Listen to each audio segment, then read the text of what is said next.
Bienvenue sur la Minute Quiz. Aujourd'hui, je vais vous proposer deux manières pour surprendre votre partenaire pour la Saint-Valentin. La première avec la recette pimentée du jour, et la deuxième en pimentant votre soirée avec la box Loving Up qui propose des jeux coquins. La soirée risque de monter en température. Allez, on commence tout de suite avec le dessert. On va utiliser des fraises avec du piment de Cayenne, on va enrober le tout d'une mousse au chocolat à la noix de coco, et on va mettre ça dans un moule Love pour la Saint-Valentin. Allez, c'est parti. Pour réaliser le confit de fraises, il nous faudra 190 ml de coulis de fraises, 1 g de piment de Cayenne, 15 g de sucre en poudre et une feuille de gélatine. On commence par réhydrater la feuille de gélatine dans une eau bien froide. On verse le coulis dans une casserole afin de le faire réchauffer avec le piment de Cayenne.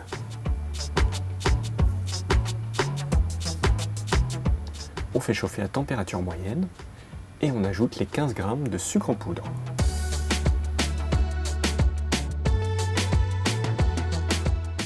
Une fois le sucre bien intégré, on éteint le feu et on ajoute la gélatine. On prépare notre moule avec du film alimentaire, ce qui nous aidera lorsqu'on démoulera le confit. Et on verse dessus le confit.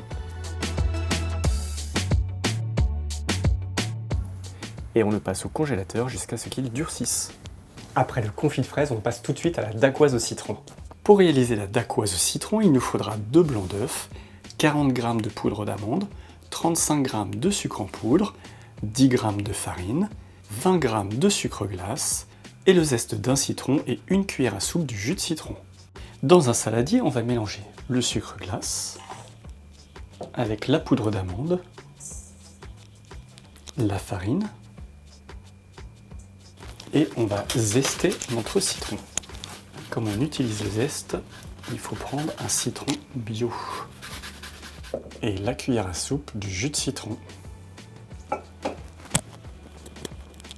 Et on mélange le tout au fouet.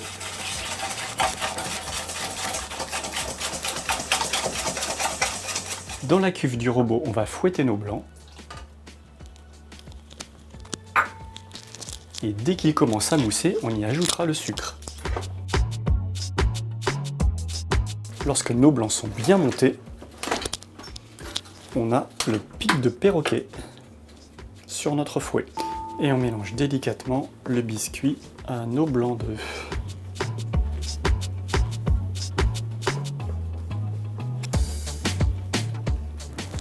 On préchauffe le four à 170 degrés. A l'aide de notre poche à douille, on étale 2 morceaux de biscuit que l'on découpera après cuisson à la forme de nos moules.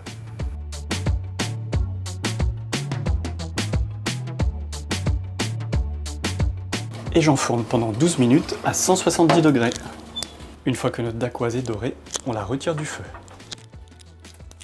Je découpe mon biscuit pour avoir 6 morceaux de taille identique.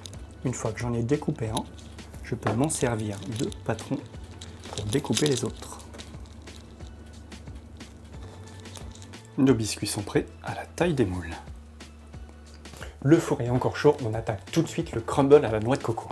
Pour réaliser le crumble, il nous faudra 25 g de noix de coco râpée, 25 g de cassonade, 25 g de farine et 25 g de beurre ramolli.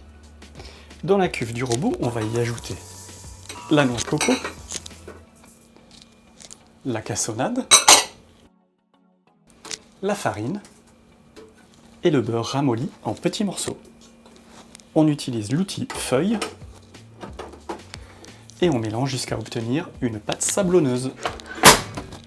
On obtient cette pâte sablonneuse. On préchauffe le four à 160 degrés. Sur une plaque, je dispose du papier sulfurisé où j'avais posé mon crumble. Et je le répartis sur ma plaque.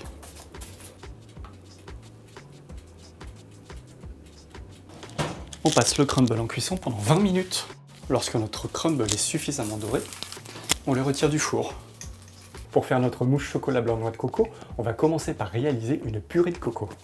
Pour réaliser la purée de coco, on va utiliser 25 g d'huile de coco et 125 g de noix de coco râpée.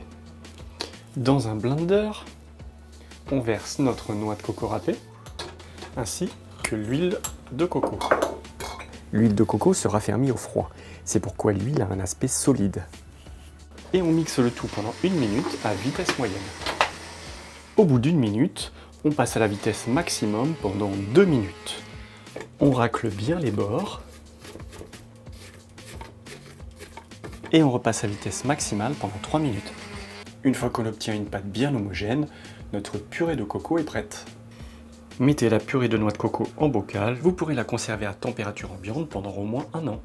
Pour réaliser la mousse Choco Coco, vous aurez besoin de 170 g de chocolat blanc, 140 g de purée de coco, 300 g de crème fraîche liquide et 3 feuilles de gélatine. On commence par réhydrater les feuilles de gélatine dans de l'eau bien froide. Dans une casserole, on fait chauffer la purée de coco.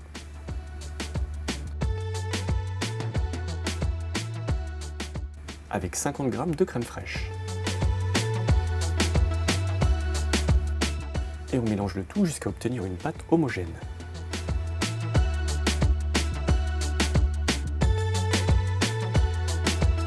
On fait fondre notre chocolat au bain-marie.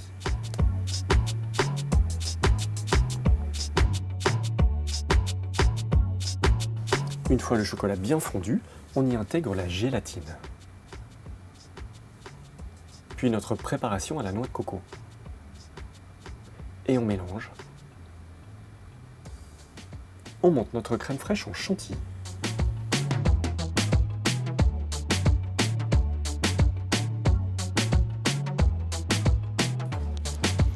Notre chantilly est prête.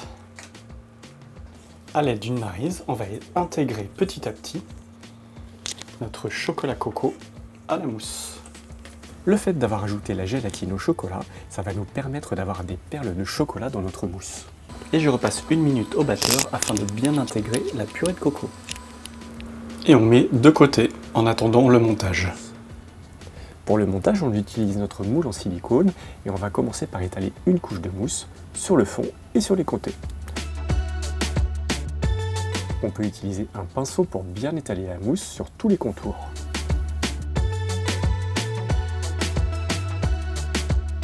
Une fois notre mousse bien répartie, on ajoute la couche du confit de fraise.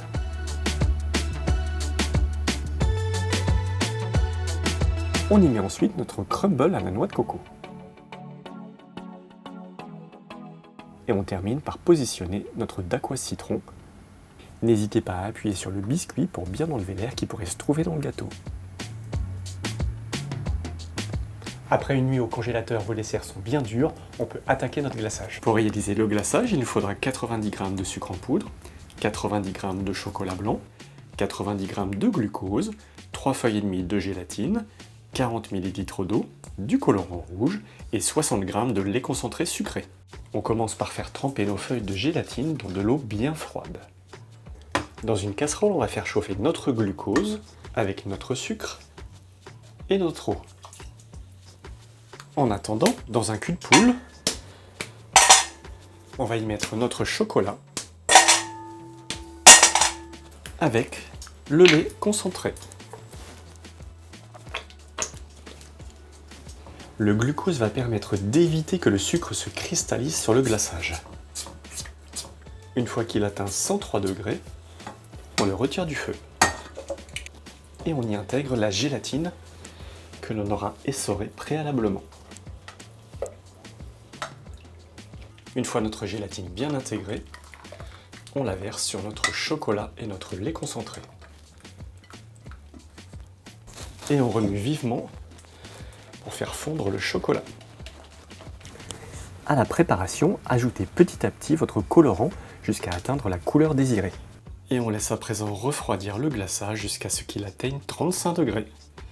Vous pouvez aussi le préparer la veille et le faire réchauffer ensuite au bain-marie pour qu'il atteigne la bonne température. Je démoule les gâteaux à la dernière minute afin qu'ils restent bien congelés.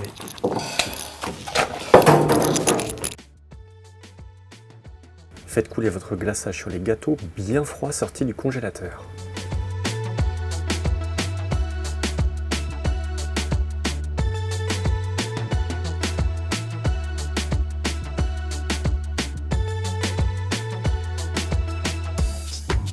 Faites bien couler votre glaçage et égouttez sur une grille.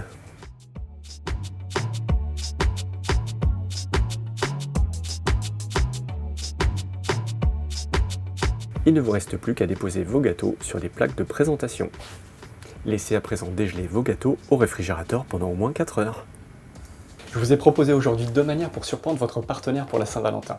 Alors commencez par lui apporter un petit dessert et accompagnez-le de la box Loving Up avec qui je suis partenaire aujourd'hui et qui propose des jeux chics et sexy. Vous trouverez les liens qui s'affichent ci-dessous.